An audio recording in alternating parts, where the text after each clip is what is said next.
أعوذ بالله من الشيطان الرجيم بسم الله الرحمن الرحيم الحمد لله رب العالمين الرحمن الرحيم مالك يوم الدين إياك نعبد وإياك نستعين اهدنا الصراط المستقيم صراط الذين أنعمت عليهم غير المغضوب عليهم ولا الضالين مثل الذين ينفقون أموالهم في سبيل الله كمثل حبة أنبتت سبع سنابل في كل سنبلة 100 حبة والله يضاعف لمن يشاء واللہ واسع علیم۔ اللہ تعالیٰ نے قرآن مجید میں فرمایا کہ ان کی کہاوت جو اپنے مال اللہ کی راہ میں خرچ کرتے ہیں، کہا جو لوگ اللہ کی راہ میں خرچ کرتے ہیں ان کی مثال کیسی ہے اور اس کی حالت کیسی ہے اور ان کے لیے برکتیں کتنی ہیں، اس کی مثال دے رہا اللہ کہ اللہ نے کہا کہ جو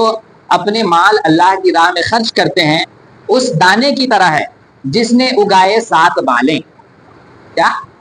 ایک دانہ گاڑا جس سے ایک درخت نکلا اور اس میں سے 7 شاخیں نکل آئی، 7 ٹہنیاں نکل آئی اور ہر بال میں 100 دانے۔ ایک دانہ گاڑا، ایک درخت اگا اور اس درخت میں سے 7 ٹہنیاں نکل آئی اور ہر ٹہنی پر 100 دانے آئے، ہر ٹہنی پر 100 دانے آئے، اور اللہ اس سے بھی زیادہ بڑھائے جس کے لیے چاہے، اور اللہ وسعت والا، علم والا ہے۔ اللہ نے کہا کہ جو میری راہ میں 1 روپے خرچ کرے گا اس کو میں 700 روپے خرچ کرنے کا ثواب دوں گا۔ اس کا یہی مثال نہ ہو، ایک دانے جس میں 7 بالیں آئیں اور ہر بال پر 100 دانے آئیں تو 700 ہو گئے نا۔ تو مطلب 1 روپے خرچ کریں گے آپ تو اللہ کی بارگاہ میں 700 روپے خرچ کرنے کے ثواب۔ یہ تو ایک مثال دی، اور اللہ نے آگے فرمایا اور اللہ اس سے بھی زیادہ بڑھا دے، اور اللہ اس سے بھی زیادہ بڑھا دے۔ اللہ علم والا اور وسعت والا، یعنی اللہ تعالیٰ کے پاس گنجائش ہے، اللہ چاہے جتنا چاہے اتنا بڑھا دے، لیکن اس میں سب میں ایک ہی شرط ہے کہ نیت صرف اللہ کے لیے ہونی چاہیے، نیت صرف اللہ کے لیے ہونی چاہیے۔ اور وہ ایک اور مثال میں آپ نے پڑھا تھا کہ جو اللہ کی راہ میں خرچ کرتے ہیں نیت کے ساتھ، اس کے وہ خرچ بھوڑ کی طرح ہے۔ بھوڑ کہتے ہیں کہ اونچی زمین اور اچھی زمین، کہ بارش ہو تو بھی اس پر فصل آ جائیں گی اور بارش نہ ہو تو بھی اوس کے پانی سے وہ فصل آ جائیں گے، اگر زیادہ خرچ کرے گا بندہ تو اس کو زیادہ سے زیادہ ثواب ملے گا، لیکن جو غریب ہے، جو کم ہی خرچ کر سکتا ہے، تو بھی اس کو وہ فصل، وہ نیکی، وہ کام آئے گی، وہ نیکی، اور وہ اس کا ایک اس کی چھوٹی سی رقم اس کے لیے بہت بڑی رقم ہو جائے گی۔ لیکن سب میں شرط یہی ہے کہ نیت صاف ہونی چاہیے اور صرف اللہ کے لیے ہونی چاہیے۔ الذين ينفقون أموالهم في سبيل الله ثم لا يتبعون ما أنفقوا منا ولا أذى لهم أجرهم عند ربهم ولا خوف عليهم ولا هم يحزنون۔ وہ جو اپنے مال اللہ کی راہ میں خرچ کرتے ہیں پھر دیے پیچھے احسان نہ رکھیں، یعنی اللہ کی راہ میں خرچ کیا، کسی کو دیا تو دینے کے بعد اسے اس پر احسان نہ جتائے، نہ تکلیف دے۔ جب احسان جتائے گا تو سامنے والے کو تکلیف ہوگی، یار تیرے پاس دانا نہیں تھا میں نے دیا، کھانا نہیں تھا میں نے دیا، تو بے عزت تھا میں نے تجھے عزت دی، تمہیں رہنے کے لیے گھر نہیں تھا میں نے تجھے گھر دلوائے۔ یہ کیا ہے؟ احسان کر کے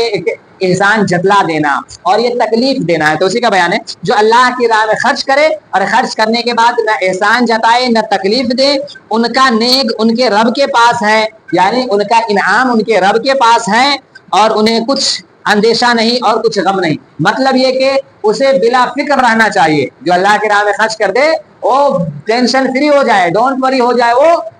کہ اسے کوئی پریشانی ہوگی، اور اس جو خرچ کیا ہے وہ اس کا خرچ کرنا برباد ہو جائے، کبھی نہیں برباد ہوگا۔ وہ 1 روپیہ خرچ کرے گا اللہ کی بارگاہ میں تو اللہ تبارک و تعالیٰ اسے 700 روپے خرچ کرنے کا ثواب دے گا، اسے اللہ تبارک و تعالیٰ 700 روپے خرچ کرنے کا ثواب دے گا۔ آگے دیکھیے، قول معروف ومغفرة خير من صدقة يتبعها أذى والله غني حليم۔ اچھی بات کہنا اور درگزر کرنا، یعنی نیکی کی دعوت کرنا اور کسی کی غلطی کو معاف کر دینا، اس خیرات سے بہتر ہے جس کے بعد ستانا ہو، یعنی خیرات کرنے سے خیرات کیا اور اس نے احسان جتا دیا، تو اس سے بہتر اس شخص کے لیے یہ ہے کہ وہ اچھی بات کرے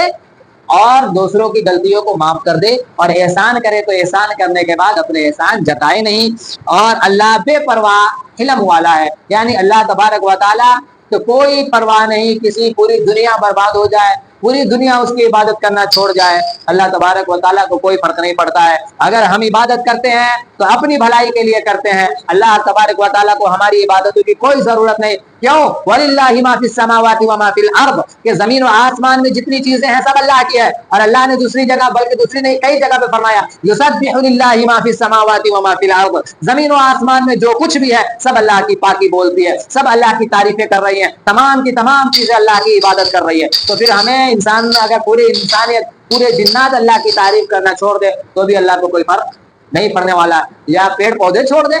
تمام چیزیں چھوڑ دے، اللہ تبارک و تعالیٰ ان تمام چیزوں سے پاک ہے، اسے کوئی حاجت نہیں کہ آپ عبادت کریں یا کوئی اس کی عبادت کرے۔ بس اگر ہم عبادت کرتے ہیں تو اپنے فائدے کے لیے کرتے ہیں، اپنی بقا کے لیے کرتے ہیں، اپنے بھلا کے لیے کرتے ہیں۔ اگر ہم نے اللہ کی عبادت چھوڑ دی تو یہ ہمارا اپنا نقصان ہے۔ کیوں کہ اللہ تبارک و تعالیٰ، ہم انسان کتنے ہیں اس وقت دنیا میں؟ 8 ارب انسان ہے،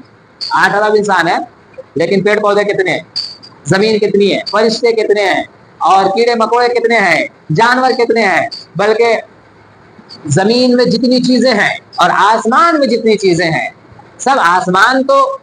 ایک جتنا ایک سورج ہے جتنا بڑا، اس سے کئی گنا زیادہ بڑا ایک ستارہ ہے، اور اس کی دنیا ایک الگ آباد ہے، اس کی دنیا ایک الگ آباد ہے، وہاں پہ بھی کوئی نہ کوئی مخلوق ہوں گی اللہ کی عبادت کر لے۔ چاند سورج اللہ کی عبادت کر رہے ہیں، ستارے اللہ کی عبادت کر رہے ہیں، سیارے اللہ کی عبادت کر رہے ہیں، کہکشائیں اللہ کی عبادت کر رہی ہیں، تو پھر ہمیں اللہ کو ہماری عبادت کی ضرورت نہیں ہے۔ اس لیے ہم جو عبادت کرتے ہیں اپنے لیے کرتے ہیں۔ آج کے سبق میں یہ ہے کہ احسان کیجیے اور ہر حال میں کیجیے، احسان کیجیے اور ہر حال میں کیجیے، اور احسان کر کے بھول جائیے۔ اگر آپ یاد رکھیں گے کہ ہم نے مسجد میں اتنی اینٹیں دی ہیں، ہم نے اتنے پنکھے لگائے ہیں، مدارس میں اتنے پیسے دیے چندے، تو آپ کے دل میں ایک نہ ایک دن گھمنڈ آ جائے گا اور آپ کی وہ ساری نیکیاں برباد ہو جائیں گی۔ کسی کو آپ نے 2000 روپے دیے، کسی کی مدد کی، ایک گلاس پانی پیا، بھول جائیے، بھول جائیے آپ کہ آپ نے کچھ کیا ہے۔ یہ اللہ کا کرم ہے کہ آپ نے مدد کی ہے، اگر اللہ نہ چاہے تو آپ مدد نہیں کر سکتے، اس لیے آپ اسے بھول جائیں۔ اللہ کا جب کبھی بھی یاد آئے تو اور مانگیے کہ یا اللہ اور کروا، لیکن آپ یہ بھول جائیں کہ میں کچھ کیا ہوں۔ اگر یاد رکھیں گے تو دل میں فخر آئے گا، گھمنڈ آئے گا، ارے میں نے تو یہ بھی کیا۔ ہم لوگ چھوٹے تھے تو پریال میں ایک شخص تھا، وہ کہتا تھا ہمیشہ، ارے ہم نے تو اتنی عبادت کی ہے، اتنی عبادت کیے تھے، ہم لوگ چھوٹے تھے اور وہ بزرگ آدمی تھا، تو ہم لوگوں کو بھی لگتا تھا کہ ارے وہ تو بڑا نیک آدمی ہے، لیکن اب یاد آتا ہے کہ اس کے اندر گھمنڈ تھا، ریا، دکھاوا تھا، سمجھے نہیں؟ اس لیے ان چیزوں کو یاد نہیں کرنا ہے۔ وما علینا الا البلاغ۔